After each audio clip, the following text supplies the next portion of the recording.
नमस्कार दोस्तों, बहुत बहुत स्वागत है। मेरा नाम है अमन श्रीवास्तव और एसएससी लैब पर ढेर सारा स्वागत है। आपने एक कहावत सुनी होगी कि चित्रकूट के घाट पर भई संतन की भीड़, तुलसीदास चंदन घिसे तिलक करे रघुबीर। बड़ी फेमस कहावत है ये। स्पेशली मैं यूपी का हूँ तो इसलिए बहुत बार ये बात सुनी हुई है। देखिए, इसका अर्थ बताते हैं, इसके बाद आपको समझ में आएगा आपके लिए क्यों ज़रूरी है क्या। भगवान राम के दर्शन के लिए गोस्वामी तुलसीदास जी बड़े बड़े उसमें थे, अधीन थे कि भाई हमें एक बार भगवान श्री राम के दर्शन हो जाएं बस। तो एक बार क्या होता है कि इस चक्कर में वो रोज़ाना चित्रकूट जाते हैं और वहाँ के घाट पे बैठ करके वो जय श्री राम नाम जप करते रहते। और फिर क्या करते कि फिर चंदन घिसते रहते। तुलसीदास जी जो हैं वो बैठे बैठे वो चंदन घिसते रहते, पूजा अर्चना करते, सारे काम करते। ऐसे ही क्या हुआ, एक दिन तुलसीदास जी जो हैं वो अपना ध्यान मग्न हो करके बेहतरीन जो उनकी रोज़ाना जो उनकी दिनचर्या थी वो आराम से वही ध्यान मग्न हो करके जय श्री राम कर रहे थे और आंख मूंद कर ये काम कर रहे थे। चंदन घिसे पड़े थे। आपने सुना होगा कि इसीलिए बोलते भी हैं मुफ्त का चंदन घिस मोरे नंदन, मतलब कि ये बात वहीं से आई है कि जब चंदन घिसे पड़े हैं तो मुफ्त का चंदन घिस मोरे नंदन, माने कि जब आप चंदन घिस रहे हैं तो वो साहब घिसे पड़े थे, ध्यान ही नहीं दे रहे थे, कुछ आंखें मूंद के चंदन घिसे जा रहे थे। अब हुआ क्या, उस दिन भगवान राम स्वयं उस घाट पर आए और तुलसीदास जी जो हैं वो अपना मग्न हो के, उनका डेली का एक ही काम था, मुफ्त का चंदन घिस मोरे नंदन, मतलब चंदन घिसे जा रहे हैं, जो आ रहा है सारे संतों को अपना चंदन लगाए जा रहे हैं, अपने डेली की दिनचर्या थी। और वो आते ही वहाँ पर उस घाट पे इसलिए थी कि भगवान श्री राम की पूजा अर्चना करने। एक दिन जब भगवान श्री राम खुद उस घाट पे आए तो भगवान श्री राम के लिए उन्होंने क्या किया, उन्हें कुछ आइडिया ही नहीं, वो रोजाना का उनका काम था, उन्होंने उठाया चंदन और लगा दिया भगवान श्री राम के माथे पर और बस करने लगे जय श्री राम। उन्हें आइडिया ही नहीं कि भगवान श्री राम उनके सामने है। तो कहते हैं कि तब हनुमान जी ने तोते के रूप में उन्हें बोला कि अरे यही हैं हमारे प्रभु श्री राम। तब तुलसीदास जी ने गौर किया, अरे बोले अरे भगवान श्री राम मिल गए हमको, यही तो हमें चाहिए था इतने टाइम से। मैं ये कहानी आपको क्यों बता रहा हूँ, ये कहानी आपकी है साहब। यहाँ गोस्वामी तुलसीदास जी जो हैं वो आप हैं और भगवान श्री राम कौन है, आपकी परीक्षा। आप इतने समय से आप इसमें लगे हुए हैं, लेकिन आज जब आपके सामने ये चीज आ चुकी है ना, तो अभी भी शायद आपका रवैया अभी भी वही है। आप में से बहुत सारे लोगों का नहीं होगा, लेकिन बहुत सारे लोगों का अभी भी रवैया है वही। हम अपने आप को उस रवैये से निकाल ही नहीं पाते हैं। तो है क्या, देखो जून में, अब एक चीज समझिएगा, आ गया भाई, आइए सर आपको एक बात बताते हैं। एक एक करके देखिए, एक एक वैकेंसी के लिए आप तरसते थे कि यार कहीं से एक वैकेंसी आ जाए। अब एक एक कर वैकेंसी के लिए तरसने वाले स्टूडेंट्स को सिर्फ एक महीने के अंदर एसएससी ने 8 बड़ी वैकेंसी दे दी है। सोच के देखो, 8 बड़ी वैकेंसी दे दी और ये सिलसिला ऑलरेडी शुरू हो चुका है। 2 जून से ये सिलसिला शुरू हो चुका है, जिसमें सोचिए अब इन 8 वैकेंसी में से आप 5 से 6 वैकेंसी के लिए तो हर कोई एलिजिबल होगा।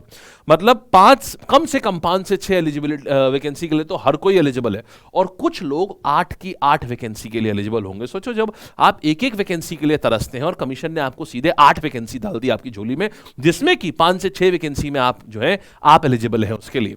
तो बेसिकली देखो, मैं 10 साल से एसएससी पढ़ा रहा हूं। मैं अगर अपनी बात करूं तो मैंने पिछले 10 सालों में यह पहली बार देखा है कि इतनी सारी वैकेंसी एक महीने में आ गई हूं। तो एसएससी के इतिहास में मुझे, मेरी नॉलेज में ये पहली बार है। जैसे आप देखिए, सिलेक्शन पोस्ट ऑलरेडी आ चुका है 2 जून को नोटिफिकेशन, स्टेनोग्राफर 5 जून को आ चुका है, कंबाइंड हिंदी ट्रांसलेटर 5 जून को आ चुका है। इसमें हालांकि वैकेंसी बहुत कम होती है, इस बार स्टेनो में भी वैकेंसी बहुत कम आई। सीजीएल 9 जून को आ चुका है, वैकेंसी अच्छी है, बहुत अच्छी है, 14,500 वैकेंसी है। एसएससी सीपीओ का आ रहा है 16 जून को, एसएससी सीपीओ आ रहा है। सीएचएसएल आ रहा है 23 जून को आ रहा है। एमटीएस आ रहा है 26 जून को आ रहा है। फिर जूनियर इंजीनियर जेई के लिए कम बच्चे एलिजिबल होंगे, ये 30 जून को आ रहा है। तो आप ये समझें, एक महीने में इतनी सारी आपके पास में चल रही है। तो आयोग आपने देखा पूरी तरीके से तैयार है। आप कितने तैयार हैं?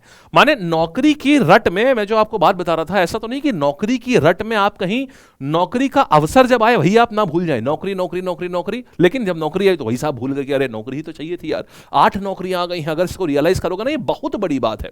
इतने सारे मौके एसएससी ने आपको दे दिए हैं। और ध्यान रखना, मैंने अपने जीवन में ना एक बात सीखी है। लोग कहते हैं ना opportunity knocks the door only once. नहीं भाई, मैं कहता हूं opportunity knocks the door twice. लेकिन भाई सच बताऊं, अपने जीवन से भी मैंने यही बात देखी है। लेकिन अगर एक बार, मतलब जिंदगी हर एक को दूसरा मौका देती है, लेकिन तुमने ये बात सुनी भी होगी, लेकिन भाई कसम से कहता हूं, जिंदगी तीसरा मौका नहीं देती किसी को। अगर आपके पास, देखो हम सब ने एक मौका गवा दिया, अगर आपको लग रहा है ओह मेरा तो पहला मौका है, नहीं, आप गलत हैं। अगर आप इस एग्जाम की तैयारी कर रहे हैं ना, समझिएगा आप इसलिए कर रहे हैं क्योंकि आपका शायद एक बहुत टॉप के इंजीनियरिंग कॉलेज में सिलेक्शन नहीं हुआ है, आपका शायद एक बहुत टॉप के एमबीए कॉलेज में सिलेक्शन नहीं हुआ है, आप शायद 10th में आपने बहुत अच्छे नंबर नहीं लाए कि आपका एक बहुत अच्छी यूनिवर्सिटी में सिलेक्शन हो जाए, 12th में शायद आप बहुत अच्छे नंबर नहीं लाए कि आपका एक बहुत अच्छा यूनिवर्सिटी में सिलेक्शन हो जाए। आपने एक मौका वहां मिस किया था, उसके बाद से पता है हम लोग, हमें से हर आदमी एक कोशिश, मैं तो करता था पर्सनली बताऊं, मैंने भी आईटी जेई का मौका मिस किया था मैंने, तो मैं सोचता था काश एक मौका मुझे और मिल जाए, एक मौका मुझे और मिल जाए। वो जब मुझे मौका मिला तो मैंने उसका पूरा फायदा उठाया, मैंने एग्जाम इसीलिए पहले क्रैक किया मैंने उसमें। यहां पर क्या है कि आपको अब एक और मौका मिल रहा है, यह मौका आपका दूसरा मौका है। तो दूसरा मौका यार कभी लाइफ से जाने मत देना, कहते हैं ना जिंदगी हर आदमी को एक और मौका देती है, वो एक और मतलब दूसरा मौका होता है, तीसरा मौका नहीं आता। तो आपको क्या करना है, आपको एक साथ इतने अवसर मिल रहे हैं तो आप तुरंत इन अवसरों को मैक्सिमम कोशिश करिए भुनाने का कोशिश करिए। आपके मेजर सब्जेक्ट 4 हैं आपके पास में, मैथ्स, रीजनिंग, इंग्लिश और जीएस। देखिए फाउंडेशन सबकी सेम है, फाउंडेशन सबका सेम है, इसके बाद एग्जामिनेशन टू एग्जामिनेशन फर्क आएगा। बेसिक पूरा सिलेबस जो है, बेसिक सिलेबस इन चारों एग्जामों का एकदम डिट्टो सेम बैठता है, राइट, पूरा एकदम सेम बैठेगा। एसएससी के एग्जाम में हाँ ये है कि किसी में कंसेप्चुअल पूछेगा, किसी में फैक्चुअल पूछेगा, वो सब बात अलग है, लेकिन बेसिक सब में सेम है। तो आप पहली चीज तो फॉर्म फिलिंग मैक्सिमम करिए, कोशिश करिए, ये मत सोचिए अरे मैं तो खाली सीजीएल देता हूं, अरे नहीं नहीं एमटीएस तो मैं नहीं दूंगा, वो तो मेरे लिए नहीं है। गाइस एक लाइन बोलूंगा, अच्छी नहीं लगेगी लेकिन समझना, किसी बहुत अकलमंद आदमी ने बोली थी, बेगर्स आर नॉट चूजर्स, समझना इस बात को, बेगर्स आर नॉट चूजर्स। तुम्हारे पास इस समय कोई जॉब नहीं है तो तुम चूज नहीं कर सकते हो, नहीं ये मेरे लिए अच्छी है, नहीं नहीं ये वाली जॉब मैं नहीं दूंगा। हां मैं ये जरूर कहता हूं कि अगर तुम्हारा एक नौकरी में सिलेक्शन हो चुका है तो तुम्हें दूसरी नौकरी बिल्कुल नहीं अप्लाई करनी चाहिए, सबके लिए मौके छोड़ो, लेकिन पहले भाई अपनी पतलून को टाइट करो, उसके बाद बोलते हैं ना, फ्लाइट नहीं बोलते हैं कि यार पहले अपनी रक्षा करिए उसके बाद आप दूसरे की रक्षा करिएगा, right, in case of emergency बोल लेना, पहले आप अपनी सीट बेल्ट बांध लीजिएगा। तो यही काम आपको करना है, आप सारे फॉर्म भरिए, क्योंकि सिंपल सी बात है बेगर्स आर नॉट चूजर्स, और आप ये नहीं कर सकते कि अरे मैं साहब ये नहीं करूंगा वो नहीं करूंगा। आपके लिए देखिए बेरोजगारी इस समय है, आपके लिए जितना जरूरी सीजीएल है उतना ही जरूरी एमटीएस है। आप ये नहीं सोच सकते अरे नहीं मैं तो सिर्फ सीजीएल दूंगा, नहीं साहब आपको हर चीज देनी पड़ेगी। और अब प्रश्न आता है कि भाई एक बहुत कॉमन डाउट आता है, पहली चीज तो आप ये समझ लीजिए कि आपके पास 8 कौन सी नौकरियां मैंने सारी दिखाई। अब एक बहुत कॉमन डाउट आता है कि साहब सर हम स्टूडेंट्स का एक डाउट है कि सर हम कब लगाएं, हम मॉक कब लगाएं और हम क्या करें, कैसे हम करें। देखिए मॉक टेस्ट कब लगाया जाता है समझिएगा, मॉक टेस्ट बहुत सारे लोग अरे अभी तो सिलेबस ही नहीं कंप्लीट हुआ है अभी कैसे लगाएंगे, ये बड़ी कॉमन लाइन है, अरे अभी कहाँ, अभी तो सिलेबस ही नहीं कंप्लीट हुआ है सर। भाई मेरे अगर आपका मतलब मॉक लगाने का सबसे सही तरीका होता है अगर आपका 30% सिलेबस भी है ना, और 30% का मतलब होता है जब जिस दिन मॉक दोगे ना उस दिन अगर 50-60 नंबर से भी ऊपर आ रहे हैं ना, इसका मतलब आप मॉक लगाने के लिए एकदम आप तैयार हैं। माने कि इनफैक्ट अगर आप ग्रेजुएट भी है ना तो आप इतनी नॉलेज रखते हैं कि अगर आप रैंडम भी पेपर दोगे ना तो एसएससी जैसे पेपर में 50-60 नंबर तो ऐसे ही आ जाएंगे। माने हर एक को डे 1 से मॉक लगाना चाहिए, हर एक को डे 1 से मॉक लगाना चाहिए। ऐसा परफेक्शन जैसा कुछ नहीं होता, परफेक्शन एक मिथ्या है। अरे मैं जब मेरा पूरा सिलेबस तैयार हो जाएगा मैं तब मॉक लूंगा जाकर के, अरे क्या मॉक लोगे तब जाकर के, परफेक्शन आज तक कोई हुआ है, इंतजार ही करते रह जाएंगे फिर आप। There is no perfect time, there is perfect जैसा कुछ होता ही नहीं है, that is always a process, आपको प्रोसेस में आना होता है, परफेक्शन कभी नहीं होता है। तो आप क्या करिए समझिएगा, आपको इस समय अगर आप पेपर ये निकालना चाहते हैं हर दिन एक मॉक लगाइए, एवरी सिंगल डे। कैसे लगाएंगे ये भी सुनिएगा। देखिए सबसे पहले आप डेली के डेली जो चैप्टर पढ़ रहे हो ना, आपको quants, GS, reasoning, English, reasoning को हर ऑल्टरनेट कर सकते हो, क्वांट्स, जीएस, इंग्लिश, आपको हर दिन जो चैप्टर आपने पढ़ा उसका चैप्टर टेस्ट लगाना चाहिए। सुबह सुबह सारे चैप्टर टेस्ट लगाओ एक एक, इसके बाद शाम को एक सब्जेक्ट टेस्ट जरूर लगाओ, एक जीएस का लगा लिया, एक लगा लिया हमने अपना जीएस कह रहा हूं, जैसे मान लो जो सब्जेक्ट पढ़ रहे हो उस समय, फॉर एग्जांपल जीएस में अभी हिस्ट्री पढ़ रहे हो, हिस्ट्री का टेस्ट लगा दो। उसके बाद मतलब दिन में समझो यार ये 15-15 मिनट 10-10 मिनट के होते हैं, इनमें कोई टाइम थोड़ी नहीं लगता है, एक दिन में एक एक टेस्ट, कहाँ गया भाई, दिन में एक एक टेस्ट ये जरूर लगाओ, चैप्टर टेस्ट लगाओ। उसके बाद क्या करो, जैसे सब्जेक्ट टेस्ट लगाया उसके बाद में सुबह ये लगाया, दोपहर में ये लगाया, शाम में, जिससे 2 दिन, एक दिन सब्जेक्ट टेस्ट लगाओ, एक दिन सेक्शनल लगाओ, एक दिन में 1 से मतलब 3 से हर सब्जेक्ट का एक एक, आपने हर चैप्टर का, क्वांट्स का एक चैप्टर का, जीएस का, रीजनिंग का, इंग्लिश का एक एक चैप्टर टेस्ट लगाओ।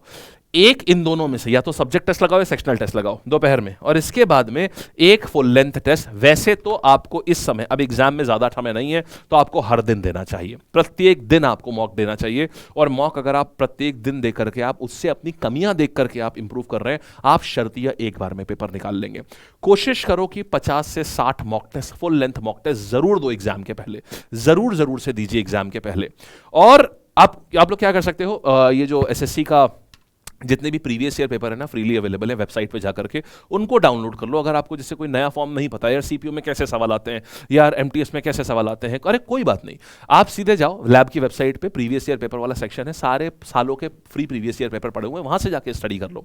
लेकिन जिस भी एग्जाम की तैयारी करो ना, टेस्ट जरूर दो। अगर मान लो 2 एग्जाम की तैयारी कर रहे हो कि फेज भी है सीजीएल भी है, तो क्या कर रहे हैं सर हम, एक दिन फेज का पेपर लगाओ, एक दिन सीजीएल लगाओ, एक दिन फेज एक दिन सीजीएल, 3 एग्जाम कर रहे हो, फेज सीजीएल सीएचएसएल, एक दिन फेज एक दिन सीजीएल एक दिन सीएचएसएल, बस ऐसे ऐसे करके लगाओ इसको। लेकिन जरूर से लगाइए मॉक्स, डेली लगाइए इसको, ठीक है। तो मॉक कब लगाने हैं ये मैंने आपको बता दिया, किस समय लगाने हैं, कैसे लगाने हैं, क्या तरीका है, ये ध्यान रखिएगा कि आपको जो भी आप ये करना चाहते हैं। इनफैक्ट एक और चीज बता दूं, मॉक के पहले रिवीजन चाहिए होता है ना, बहुत बढ़िया चीज बता रहा हूं, बहुत ही बढ़िया, जिन्होंने भी अभी तक करी है ना उन्हें मजा आ गया है। ये गन शॉट कर लिया करो, ये देखो ये मेरा गन शॉट सीरीज है, जैसे अभी एंशिएंट हिस्ट्री कराई है, इसकी प्लेलिस्ट भी बनवा के नीचे डिस्क्रिप्शन में डलवा दूंगा। अब ये एक क्लास में 2.5-3 घंटे का होता है, एक क्लास में पूरा रिवाइज मार दिया, पूरा का पूरा एकदम टॉप लेवल का। तो ये गन शॉट सीरीज कर लिया करो रिवीजन के लिए। अब रिवीजन अपने नोट्स वगैरह से मत करो, वो करो जो हम कह रहे हैं। अभी जो भी बच्चे नए हैं ना, पहले सब्सक्राइब कर लेना, क्योंकि इस तरीके के गन शॉट सेशन हमारे और भी आएंगे।